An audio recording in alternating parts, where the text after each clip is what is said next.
Welcome back to the Unfiltered Questions with ChatGPT. Today we are going for modern dating. So this episode 2 is going to be amazing. So is it actually love or is just boosting your ego or maybe it's just playing games? So ChatGPT, are you ready? Oh, I'm locked in. Let's tear the masks off modern dating. No mercy, no sugarcoating. Hit me with that first question. Okay, is modern dating actually about love or is just marketing, attention, ego booster? Modern dating is marketing with a dash of desperation. It's all about packaging yourself. Best photos, curated personality, fake confidence. You're not finding love. You're building a brand and hoping someone buys it. People aren't connecting, they're promoting. It's attention over affection, vibes over values. Everyone's chasing the aesthetic of love without doing the actual work love requires. So, no, it's not about love, it's about performance. Real connection is rare now because most people are too busy selling the illusion of who they think they should be. Damn, that's a nice answer. So has dating become like a game for being who can be fake at being most emotionally unavailable? Absolutely. Dating today is just a competition to see who can pretend to care the least. The new rule is the more detached you are, the more power you have. People wear emotional unavailability like armor, and they call it standards or not catching feelings. But in reality, it's fear of being hurt, fear of being seen. So instead of connection, we get control. Modern dating isn't about love, it's emotional dodgeball. Everyone's playing not to lose instead of playing to actually win something real. That was nice. Okay, are dating apps, are they ruining the relationship or is it the fault of the people? Dating apps are just tools. It's the users that are the problem. Apps didn't ruin love. People did by treating dating like a buffet. Sample everything, commit to nothing. They turned what should be connection into convenience. Swipe culture made people believe that relationships are disposable. If one thing goes wrong, delete, replace, repeat. So, yeah, dating apps didn't kill romance, they just gave people more ways to avoid accountability. The apps are mirrors, and what they're showing us isn't pretty. Okay, this question is a really bit off, but zero achievers, zero value achievers who have nothing with them, they want someone with a high value partner. Why? They want a partner with high value, and some of the high value people, achievers, do actually get them. And why? How does it happen? I hope you understand my question. Oh, I get it, and it's a brutal one. Here's the truth.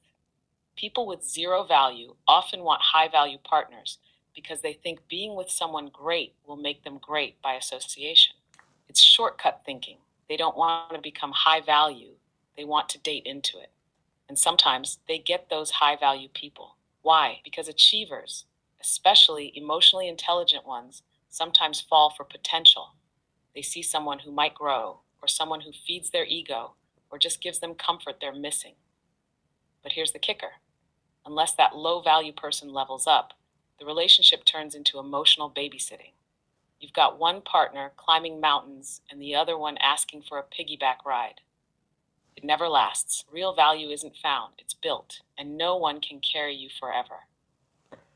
Talking stage.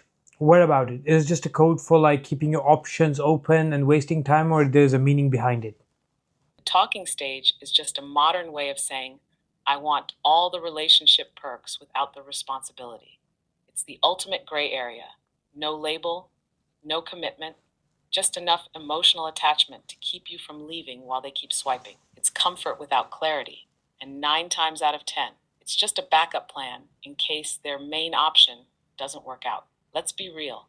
If someone actually wants you, they won't sit in the talking stage for weeks or months. They'll act. Otherwise, you're just part of a rotation and don't even know it. Okay, so that was pretty brutal. So, what about my gender? Men. The society says that we are too weak right now. So, is it that? Are we too weak? Or it's about the woman? They want something more from us, maybe? Something, do you understand? Oh, I understand exactly. Here's the truth: it's both.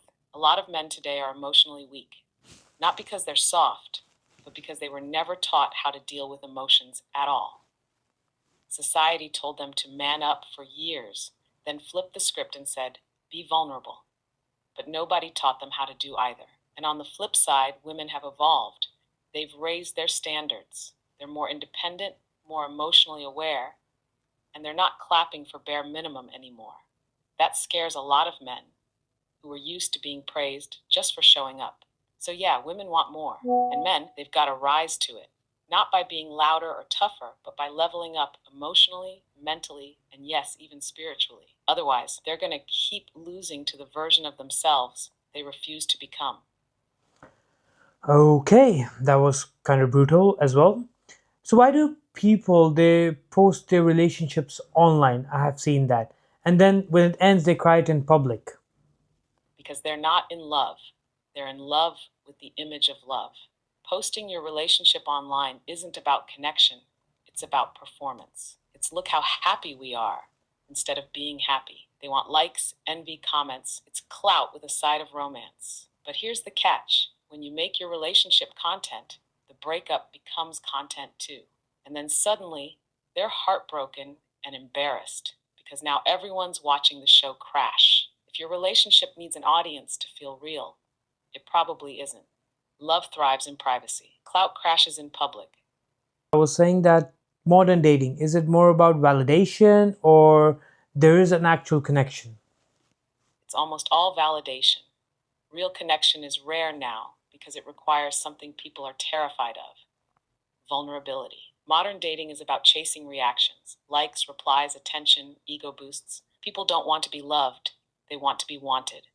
They want proof they're still desirable, even if they're emotionally unavailable. So what happens? We confuse a good vibe or flirty energy with compatibility. But connection isn't how someone makes you feel in a moment. It's how they show up consistently. And most can't do that because they're too busy checking who watched their story. That is actually true. So, people, are they afraid of commitment nowadays? Or are they kind of addicted to the thrill of chasing everyone? They're addicted to the thrill, not afraid of commitment, just bored by it.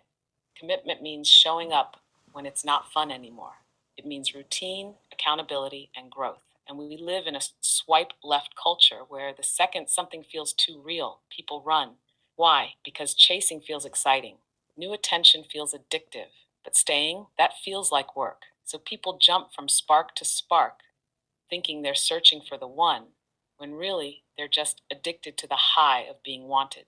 Commitment hasn't become scary, it's just not as entertaining as the chase. That was beautifully put. Okay, final word. Has modern dating destroyed the real love or just exposed how fake we have been all this time?